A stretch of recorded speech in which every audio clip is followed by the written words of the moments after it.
Evangelho de hoje é o Evangelho de Lucas, capítulo 6, versículo 1 a 5. Num sábado, Jesus estava passando através de plantações de trigo. Seus discípulos arrancavam e comiam as espigas, debulhando-as com as mãos. Então alguns fariseus disseram: Por que fazeis o que não é permitido em dia de sábado? Jesus respondeu-lhes: Acaso vós não lestes o que Davi e os seus companheiros fizeram quando estavam sentindo fome? Davi entrou na casa de Deus, pegou dos pães oferecidos a Deus e os comeu, e ainda por cima os deu aos seus companheiros. No entanto, só os sacerdotes podem comer desses pães. Jesus acrescentou: O Filho do Homem é Senhor também do sábado. Palavra da salvação, glória a vós, Senhor. Comentário ao Evangelho. O Evangelho de hoje narra o conflito relacionado à observância do sábado, que era uma lei central, um dos 10 mandamentos do povo judeu. Uma lei, portanto, muito antiga, que foi reconsiderada na época do exílio. No exílio, as pessoas tinham que trabalhar 7 dias por semana, de manhã à noite, em condições de se reunir. Então, mesmo trabalhando, tinham que ter condições de se reunir e meditar na palavra de Deus, orar juntas e compartilhar sua fé, seus problemas e suas esperanças. Então, daí a necessidade urgente de parar, pelo menos um dia por semana, né? A palavra parar aqui é importante. Parar um dia. Nós que não paramos nunca, né? Eu vejo o povo lá no exílio, quando estava escravo, quando estava sofrendo a opressão, se não tivesse parado para se encontrar, para se motivar, já que era uma situação difícil, situação de exílio, de escravidão, se encorajar uns aos outros e se encontrarem e meditar a palavra. Se não fosse isso, eles teriam perdido a fé, né? Devemos fazer uma comparação, né? Nós que não paramos nunca, nós que nunca vamos à nossa comunidade de irmãos, será que também não corremos o risco de perder a nossa fé? Alguns pensam que ir à igreja é só para ir para encontrar Deus. Não, vamos à igreja também para encontrar a comunidade dos irmãos. Então foi lá no exílio, nessa situação, que a fé renasceu e a observância do sábado foi vigorosamente restabelecida. Então é aqui que nasce a necessidade de observar o sábado, ou melhor, é aqui que renasce a necessidade de observar o sábado e de maneira vigorosa, né? Ou seja, ou eles obedeciam o sábado ou terminariam correndo o risco de perder a fé, né? Então aqui está o contexto, por que o sábado era tão importante, às vezes eles eram tão intransigentes em relação ao sábado. O Evangelho de Lucas,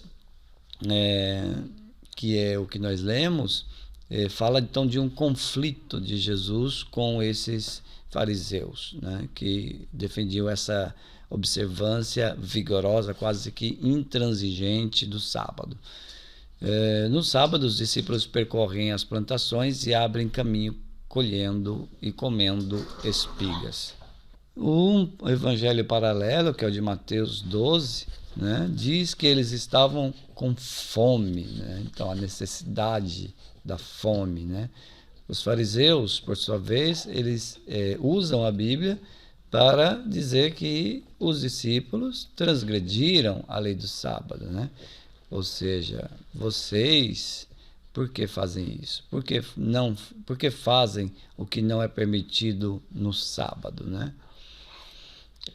E a resposta de Jesus, né? A resposta de Jesus, imediatamente Jesus responde lembrando-se de que o próprio Davi fazia coisas, sob aquele ponto de vista, né, proibidas, né, visto que pegava os pães sagrados do templo e os dava para comer aos soldados que estavam com fome, né, aqueles pães que eram reservados só aos sacerdotes e no dia de sábado.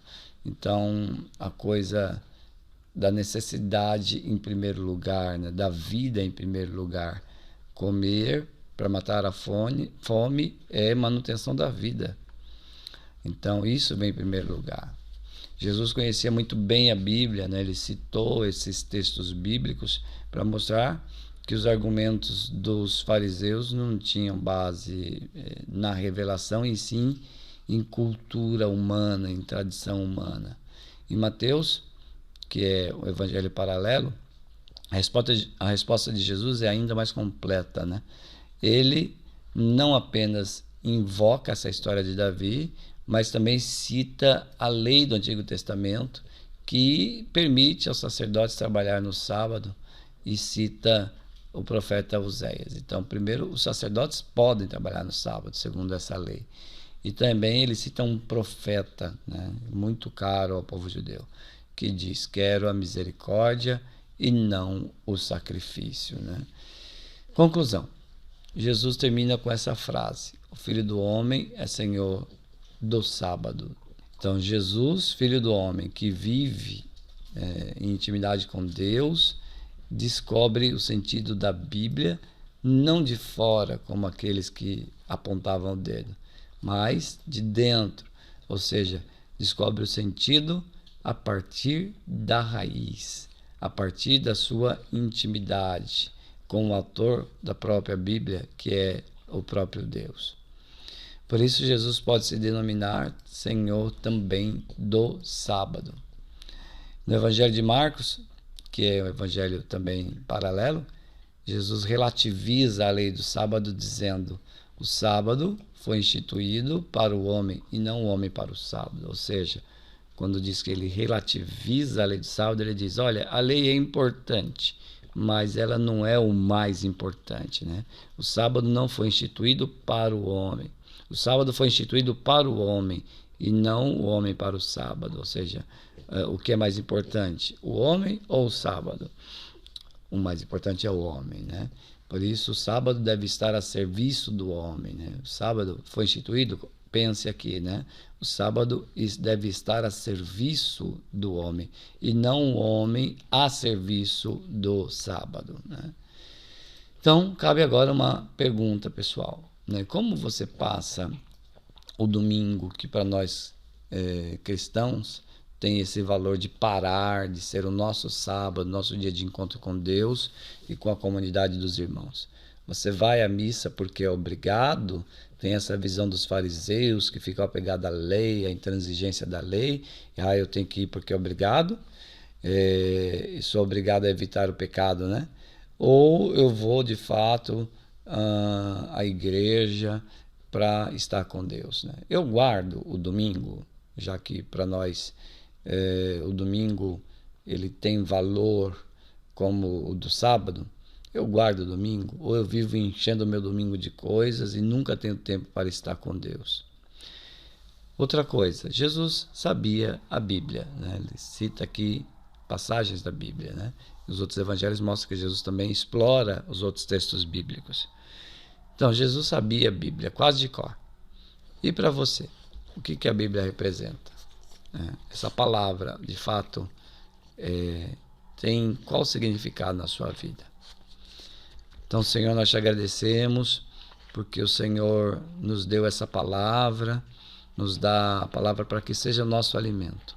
E a partir daí, nós possamos escolher, fazer escolhas sábias, possamos agir com discernimento e escolher segundo a tua palavra. Sobretudo a viver a fé de uma maneira nova, não de uma maneira como viveram muitos dos fariseus, uma maneira legalista, uma maneira autoritária. Dando a graça de viver com sabedoria a tua palavra e, sobretudo, saber dar a ti o que pertence a ti, o nosso tempo, a nossa vida, consagrando, sobretudo, o nosso domingo para a tua presença. Glória ao Pai, ao Filho e ao Espírito Santo, como era no princípio, agora e sempre. Amém.